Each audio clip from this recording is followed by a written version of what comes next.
لیکن پھر وہ نتیجہ نکالتا ہے، وہ ایمان کی بھید کو سمجھ جاتا ہے اور وہ پریشان ہونا چھوڑ دیتا ہے، وہ چھوڑ دیتا ہے اس ساری ٹینشن اور پریشانی کو، اس سارے حسد کو، اور وہ کچھ اور سوچتا ہے جو زیادہ بہتر ہے۔ وہ کیا کرتا ہے؟ کچھ اور سوچتا ہے جو زیادہ بہتر ہے۔ اور کیا زیادہ بہتر ہے؟ آیت پڑھیں گے 27 اور 28 آیت کو، لکھا ہے کیونکہ دیکھ وہ جو تجھ سے دور ہیں فنا ہو جائیں گے، اور جو خدا سے دور ہیں وہ یہ نہ سمجھے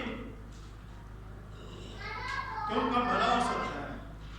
لکھا ہے جو خدا سے دور ہیں وہ فنا ہو جائیں گے۔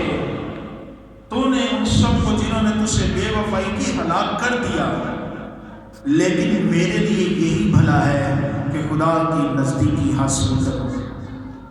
وہ اس بھید کو جان جاتا ہے۔ بھید یہ ہے کہ خواہ میری صحت اچھی ہو یا نہ ہو، خواہ میرے پاس مال و دولت ہو یا نہ ہو، خواہ میرے پاس دنیا کی چیزیں ہوں یا نہ ہو، کوئی بات نہیں، اس کوئی مسئلہ نہیں۔ میرے پاس گھر دولت گاڑی کچھ ہو یا نہ ہو، کوئی بات نہیں، میرے لیے یہی بھلا ہے کہ خداوند کی نزدیکی حاصل کرے۔ انسان اس خدا کو چھوڑ دیتا ہے جس نے اسے پیدا کیا اور اس دنیا میں رکھا ہے اور جو ساری چیزیں پرووائڈ کر سکتا ہے، لیکن انسان اس خدا کو چھوڑ کر خود وہ ساری چیزیں اپنی طاقت اور صلاحیت کے بلبوتے پر حاصل کرنا چاہتا ہے، اور یہ انسان کی بہت بڑی غلطی ہے۔ ہر ایک شخص کے لیے، مرد اور عورت کے لیے سب سے بھلا یہ ہے کہ وہ خدا کی نزدیکی حاصل کرے، وہ خدا کی قربت حاصل کرے۔ سلیمان وائس اپنی کتاب کے اندر اس بات کا نچوڑ اور خلاصہ پیش کرتا ہے۔ وہ کہتا ہے دنیا کی کسی چیز کے اندر انسان کی بھلائی نہیں۔ شاید یہ بات سمجھنے کے لیے مشکل ہو، لیکن اس نے مشاہدہ کیا۔ وہ کہتا ہے میں نے دنیا کی ساری چیزوں کو دیکھا اور آزمایا، اور پھر وہ کہتا ہے باطل ہی باطل، باس کا ایسا کچھ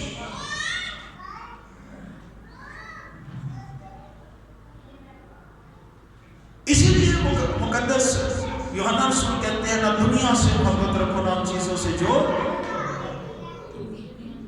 پھر شاید ہمارے ذہن میں یہ سوال آئے تو پھر ہم اس دنیا کا کیا کریں؟ کیا ہم جینا چھوڑ دیں؟ کیا کمانا چھوڑ دیں؟ کیا کسی غار میں بیٹھ کر بندگی تپسیا کرنا شروع کر دیں؟ کیا کریں؟ سمجھیں یہ دنیا کیا ہے؟ یہ سفر ہے، یہ دنیا رہنے کی جگہ نہیں۔ ہم سفر میں ہیں اور منزل آگے ہے۔ ہم نے اس دنیا کو سفر نہیں سمجھا۔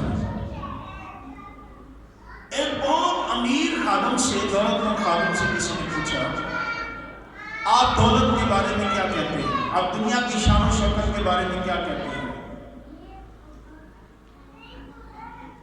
تو اس نے کہا یہ ایسی ہے جیسے صبح ڈبل روٹی کا 20 ہوتا ہے جو ہم ناشتے میں لیتے ہیں، اس کی حیثیت ایک ناشتے سے زیادہ نہیں ہے۔ کبھی کبھی ایماندار بھی ان الجھنوں اور پریشانیوں میں پڑ جاتے ہیں۔ وہ سوچتے ہیں میرے پاس یہ بھی ہو، میرے پاس وہ بھی ہو، میرے پاس یہ بھی ہو، اور اس وقت سے وہ ایمان میں کمزور ہو جاتے ہیں اور ان کا ایمان خطرے میں پڑ جاتا ہے۔ یہ ساری چیزیں خدا دینے کی قدرت رکھتا ہے، آمین۔ اس لیے ہمیں ساری چیزوں کو کے لیے نہیں، ہمیں اس کی حضوری کو، اس کو اور اس کی نزدیکی کو حاصل کرنے کی ضرورت ہے جو یہ ساری چیزوں کا مالک ہے۔ یسوع نے کہا تم پہلے اس کی راست بازی اور بادشاہی کی تلاش کرو تو دنیا کی چیزیں بھی تمہیں مل جائیں گی۔ تو کیا کرنا ہے؟ وہ کہتا ہے میرے لیے یہی بہتر ہے کہ خداوند کی نزدیکی حاصل کروں۔ سب سے پہلا کام ہمارے لیے یہ ہے کہ ہم خداوند کی نزدیکی کو حاصل کریں۔ مقدس یعقوب اپنے چوتھے باب کی 8 آیت میں کہتا ہے خدا کے نزدیک جاؤ تو وہ تمہارے نزدیک آئے گا۔ سب میرے پیچھے کہیں، خدا کے نزدیک جاؤ تو وہ تمہارے نزدیک آئے گا۔ آمین۔ لیکن اگر کوئی خدا سے دور ہے اور خدا کے نزدیک نہیں آتا، اس آیت کی روشنی میں یوں ہی ہمیں لگتا ہے کہ خدا اس کے نزدیک نہیں آئے، لیکن جیسے ہم ایک قدم بڑھاتے ہیں تو خدا 10 قدم بڑھاتا ہے۔ آمین۔ لیکن ضروری ہے کہ خدا کے نزدیک آئیں۔ خدا بنی اسرائیل سے ایک شکوہ کرتا ہے، لیکن عیسائی نبی کی کتاب اس کا 29واں باب اور اس کی 13 آیت۔ بعض دفعہ کچھ لوگ نزدیک آنا چاہتے ہیں لیکن انہیں خدا کے نزدیک آنے کا ڈھنگ نہیں آتا، طریقہ نہیں آتا۔ یشعیاہ